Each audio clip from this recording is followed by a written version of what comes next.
creating a positive environment, getting better morale out of your team, and dealing with a micromanager for a supervisor, or definitely in this case, a boss. And the term we use here, boss. These are just some of the topics I'm going to hit on today. Why? Because I'm taking your questions. That's right. I am diving into your questions, your issues, your scenarios today. So, ready for it? All right, let's do it.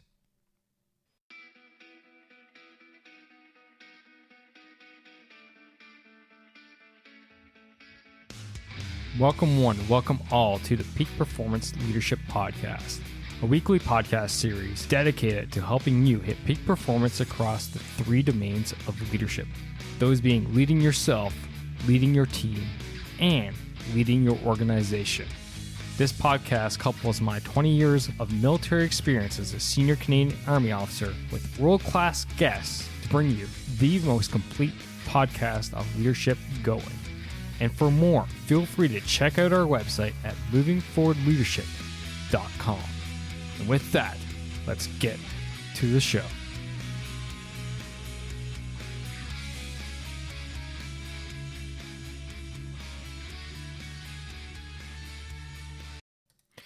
Hey, yes, it is your Chief Leadership Officer, Scott McCarthy. Thanks for tuning in to you, the leader, the listener, the hungry, wanting more person. Because we're all people, right? Anyway, thanks for tuning in. It's great to have you here. And more importantly, if you're listening and I answer or talk about your situation, I'm happy that you've tuned in to hear what I have to say about it. And if this isn't your situation or you're not sure what I'm talking about, that's cool because no doubt it can help you in the long run. That's right. Today, I'm taking your questions. I'm taking your situations and providing my input, my advice to you as your Chief Leadership Officer because, hey, that's my role. My role is to help you lead yourself, lead your team, and lead your organization to that peak performance. And you can't do it without a little help. None of us can. We can't win by ourselves. So that's what's going on today in this episode. And if you're wondering where this comes from, I pose the question from time to time in our free Facebook group that is Leadership Skills for Managers Who Want to Be Leaders, Not Bosses. And you can check that out easy by going to leaddon'tboss.com/group. Okay. And from time to time, I drop it in and people will throw in the situations that they're struggling with. And here I am providing my input. So, nonetheless, let's dive in. And under the premise of basically, not secrecy, but privacy, I'm not going to mention people's names, but rather I will do their initials. And that the first one is from AD. Good old Army phonetic lingo. That is Alpha Delta.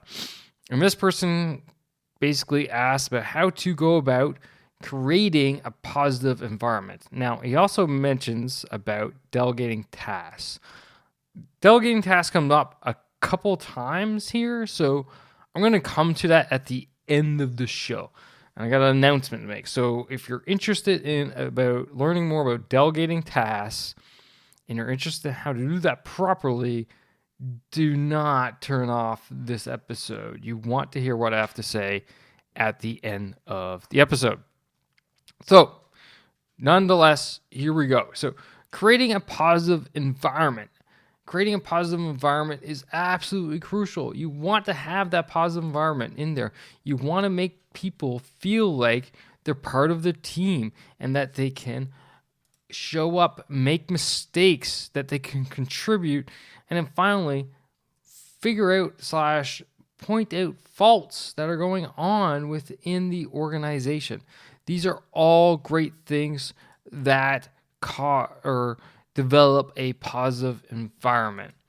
And now to do so, I'm basically going to reference the podcast episode I've referenced the most. And at this point now, I think I'm going to have to bring him back because his episode is old, but yet it is still so relevant. And that is the importance of psychological safety with Tim Clark on episode 128. If you want to check that episode out, simply go to lead.boss.com/128. And you can listen to that one if you haven't done so. But of course, it's in your favorite podcast player app as well. So let me run you through the premise of Tim's work. And by the way, he has a PhD in this field, so he knows what he's talking about here.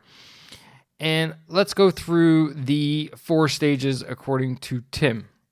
Stage 1 is belonger safety, i.e., I feel like I belong in this organization. It is safe for me.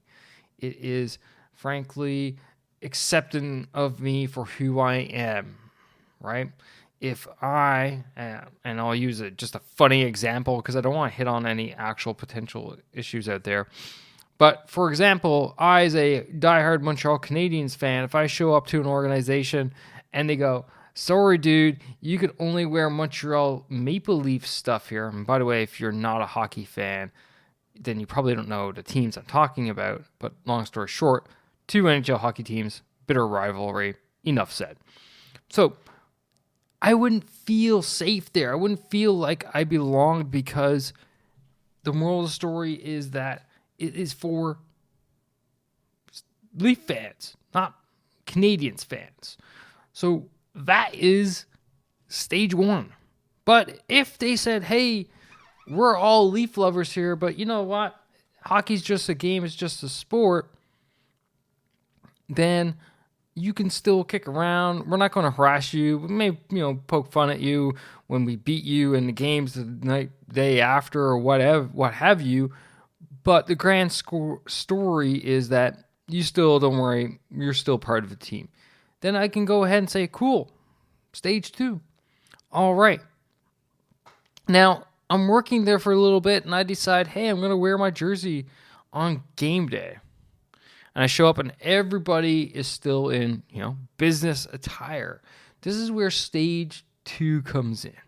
And stage 2 is learner safety.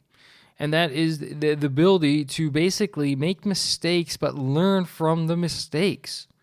So I show up game day in jersey, Montreal Canadiens jersey, but everyone else is in business attire. And I get pulled to the side and say, hey, as much as we love hockey and the Leafs around here, and we know you're a Canadiens fan, we accept you for it, but you're still a Canadiens fan, we don't actually allow jerseys in the office unless it's for special events or special reasons which the CEO signs off on. So you might want to change, right? That is learner safety. Not reprimanding me for that mistake, but rather they're coaching me through the mistake. They're allowing me to learn from the mistake so that next game day, I don't have this twitch, this scare, this fear of showing up and not getting further accosted or reprimanded because of the last time I wore my jersey when I wasn't supposed to. All right. So that's stage 2, learner safety, the ability to learn from one's mistakes. Stage 3 is contributor safety. Contributor safety is when we feel safe enough to push up our ideas, to provide input into the organization. So, going along with this crazy example that I randomly came up with, maybe I suddenly point out that, hey, you know what? Maybe we should just celebrate all hockey fans here.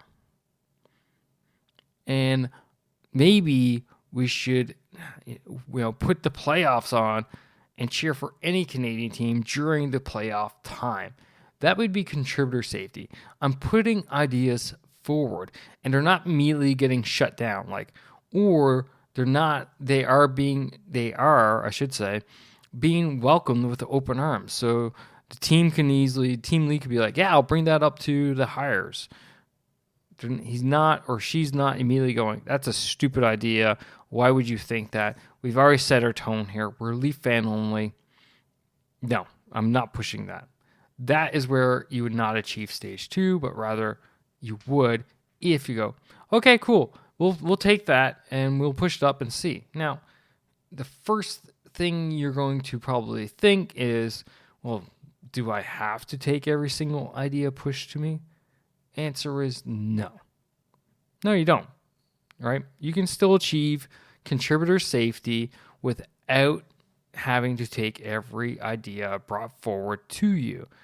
But the thing is, what you need to do is ensure that if someone's idea doesn't really meet what it is that the aim of what you're trying to do, then you need to explain to them why. Right? People will accept no. But what they won't accept is the absence of why to the no. If you just tell them no, they're not going to accept that. That's shutting them down. But if you say, hey, no, and the reason is it's not really aligned with our strategy right now and our plan moving forward, that being said, keep it in your back pocket. I'll try to remember it. And if there's an opportunity for us to take advantage of this idea, to implement this idea where it makes sense and aligns with our goal and our strategy, then yeah, we'll definitely take it in consideration. But unfortunately, at this time, it doesn't really fit into that. So we're going to have to park it for now, but keep the ideas coming because I want to hear from you. Okay? That is just a polite way to say thank you, that they matter, that their ideas are not dumb, idiotic, they're actually good. But unfortunately, right now, at the moment, it just doesn't fit with the priorities and the values / strategy that the company or organization is moving forward with.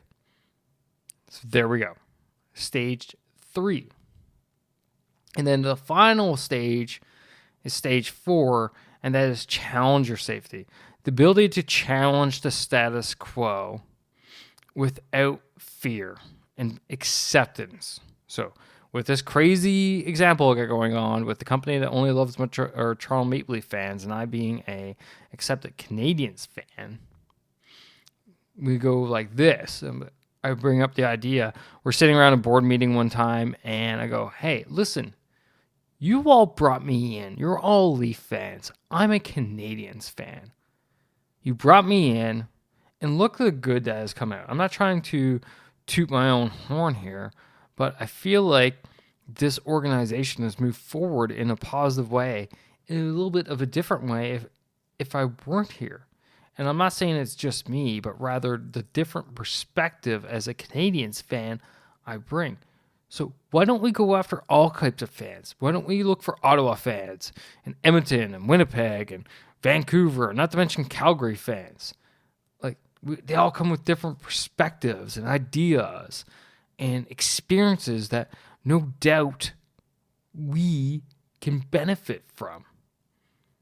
And you see at that point in time, the board, the senior leadership of the organization, they got a decision to make. Because I'm bringing up about diversity and different perspectives and the benefits that it can bring to the organization and using myself as an example.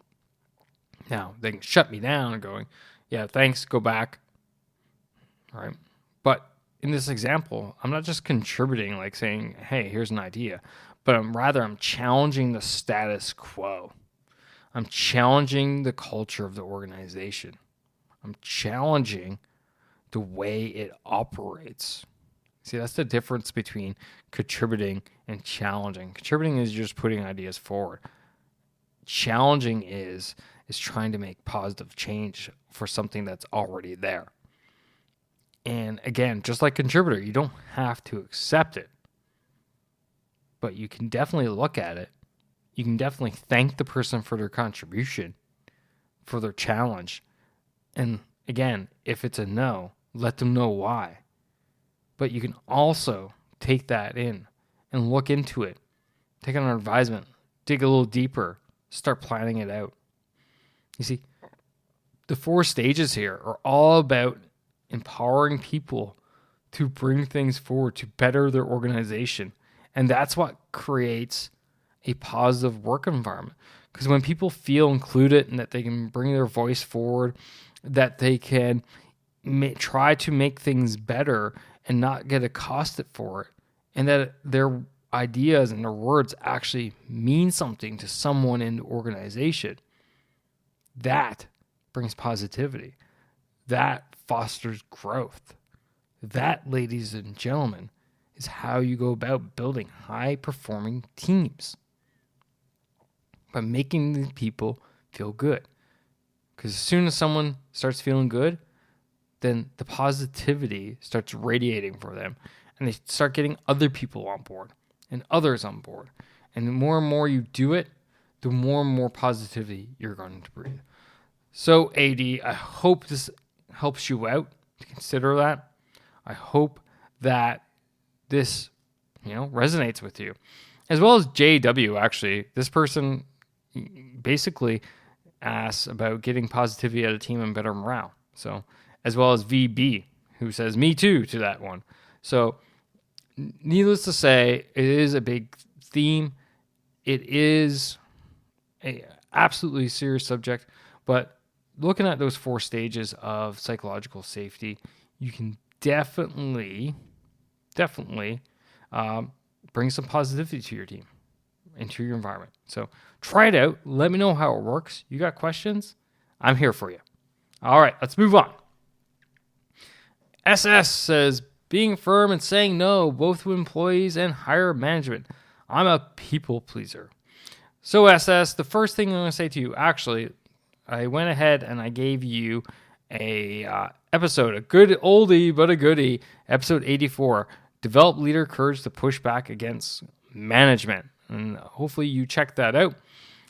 If you did, let me know what you think. But I'm going to give you some other pieces of advice, ways to go about being firm and saying no. And the thing about it, you state you're a people pleaser, which being a people pleaser is not necessarily a bad thing. It ain't a good thing, but it's not necessarily a bad thing. So let's look at the good of it. The good of it, the biggest thing is that you care. That is amazing. Do you know how many leaders out there actually don't give a crap about their people and their organization? You care. So don't get rid of that. That is a beautiful thing and something that's so needed with leaders everywhere this day and age. Okay? So take that. Now, that being said, what I'm hearing from you is what you require is boundaries. Establishing boundaries with your team. Okay? As well as with higher management. And the establishment boundaries can come down to one amazing thing, a word that begins with the letter P as in Papa, and that is priorities. If you have priorities, then you are not saying no.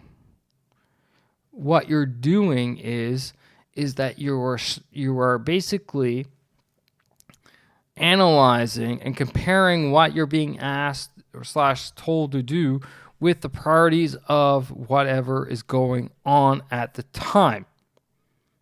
So if your team are asking you for things and that does not line up with the priorities that you're trying to achieve, that is how you say no. You simply say, sorry, it's just not a priority at this time, but we can revisit later. I absolutely want to look at it.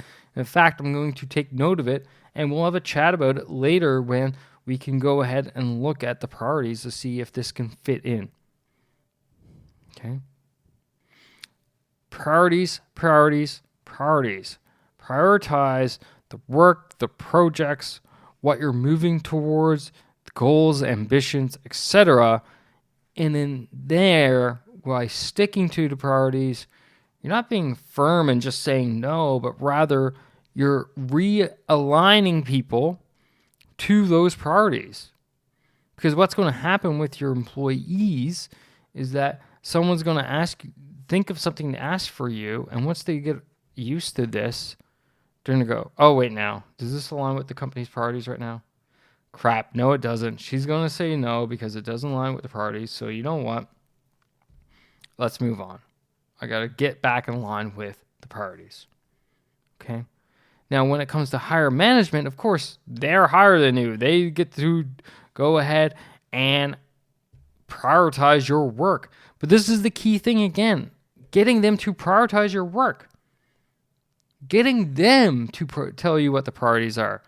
And therefore, you're not pushing back and saying no to them, but rather you're letting them know what's achievable and what's not achievable, and they get to decide. Like, hey, you asked me to do A and B, but now you're asking me to do C. I can do C, but A and B has to take a sideline, has to take a pause, has to come off right now, because C is going to take up all of my time and resources. Your call, boss. We can do A and B, or we can do C. Unfortunately, we can't do both. This is how you're being firm. You're not saying no.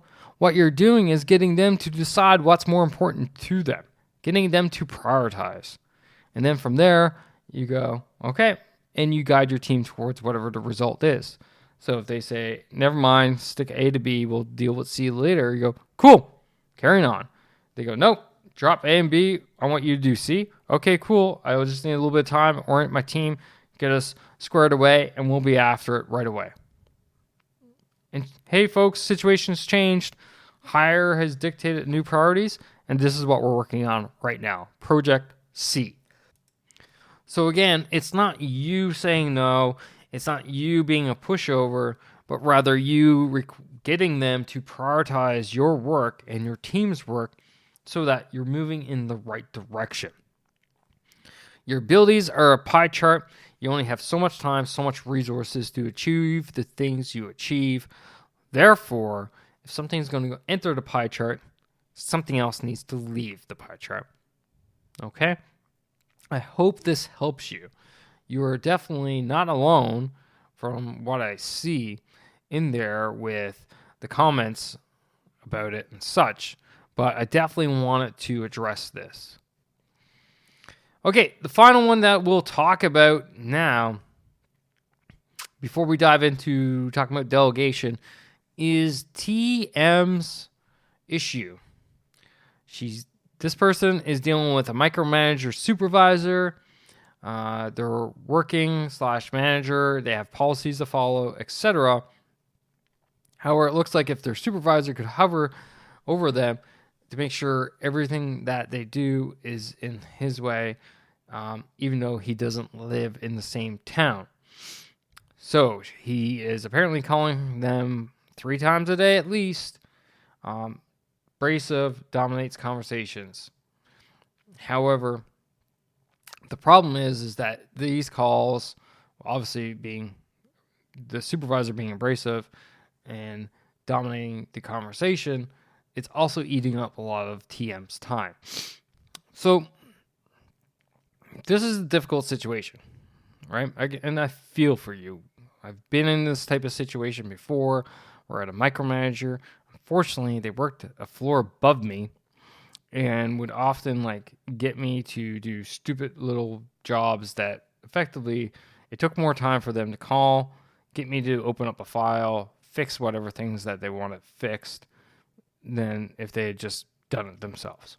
So I get you. I understand where you're coming from. The abrasiveness and the domination of conversations. So here are some things for you to consider as advice. The first thing is you cannot likely change this person. They obviously are this way and no doubt have been this way for quite some time. Now, that being said, their micromanagement is coming from a place of fear.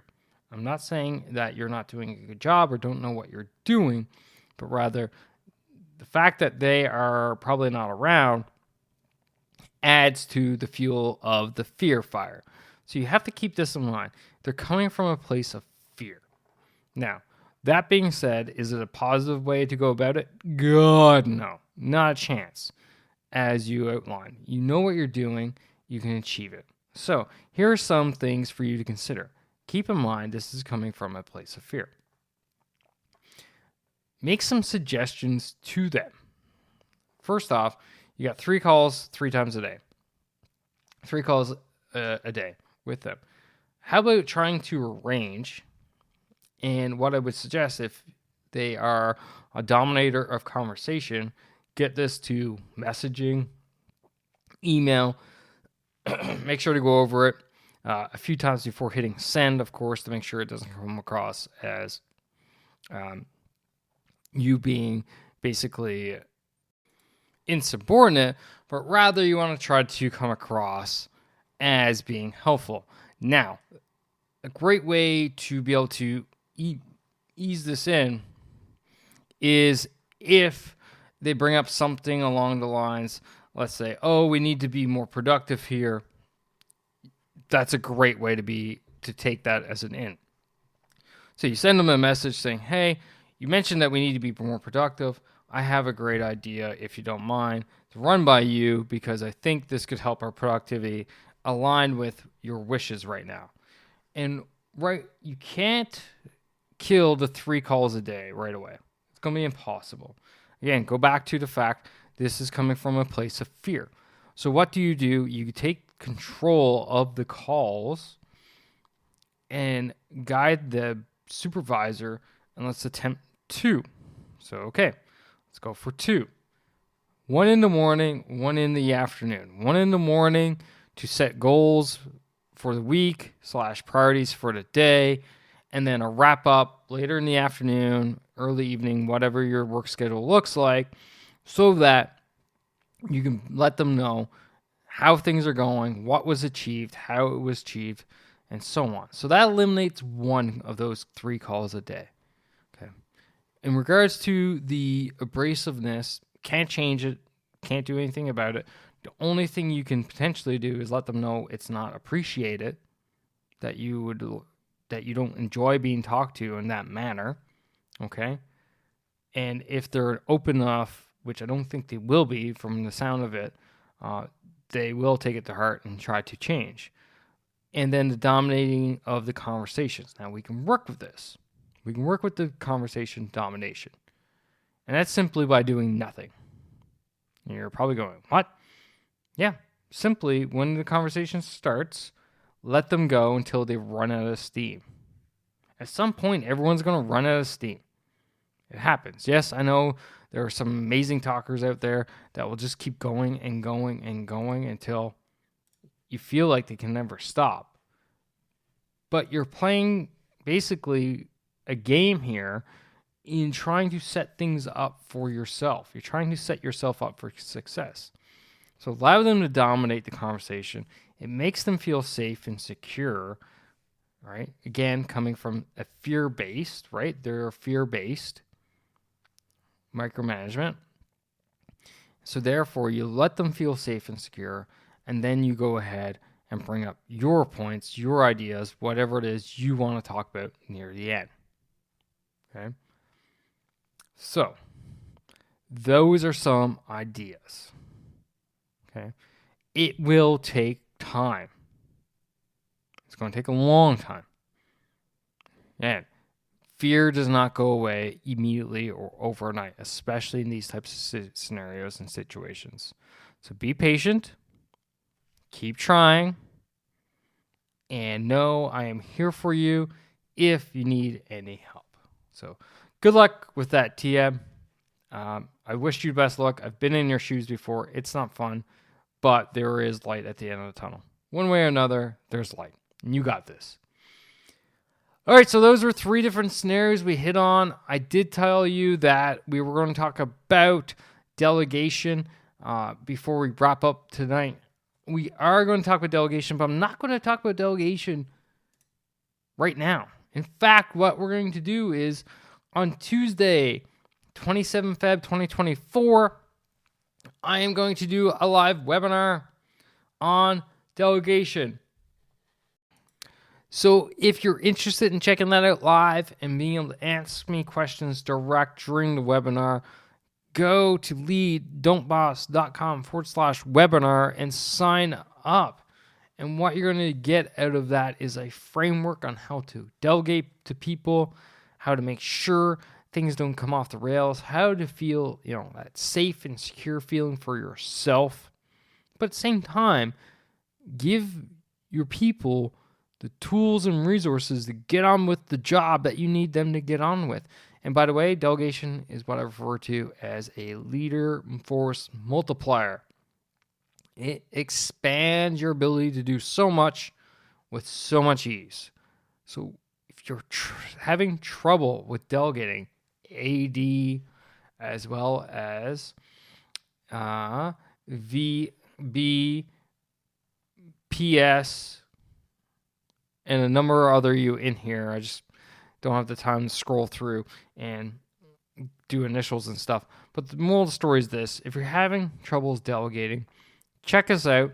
There will be a recording available for you if you only can pop in for a little bit. Okay? But do check it out. Again, that is 27 February 2024, 8:30 p.m. Eastern Time. All right? And I will be talking to you all about delegation then. And that, ladies and gentlemen, is it for the show. Again, thank you as always. You're all rock stars. You're all leaders, because if you were bosses, you simply think you knew it all and you wouldn't be able to listen to this podcast anyway. So, best of luck to you. Keep in touch. Till next time, lead, don't boss. Take care now. And that's a wrap for this episode, ladies and gentlemen. Thank you for listening. Thank you for supporting the Peak Performance Leadership Podcast. But you know what you could do to truly support the podcast? And no, that's not leaving a rating and review. It's simply helping a friend. And that is helping a friend by sharing this episode with them if you think this would resonate with them and help them elevate their performance level, whether that's within themselves, their teams, or their organization. So do that. Help me, help a friend, win-win all around. And hey, you look like a great friend at the same time. So just hit that little share button on your app, and then feel free to fire this episode to anyone that you feel would benefit from it. Finally, there's always more. There's always more lessons around being the highest performing leader that you can possibly be, whether that's for yourself, your team, or your organization. So why don't you subscribe? Subscribe to the show via movingforwardleadership.com/subscribe. And until next time, lead, don't boss, and thanks for coming out. Take care now.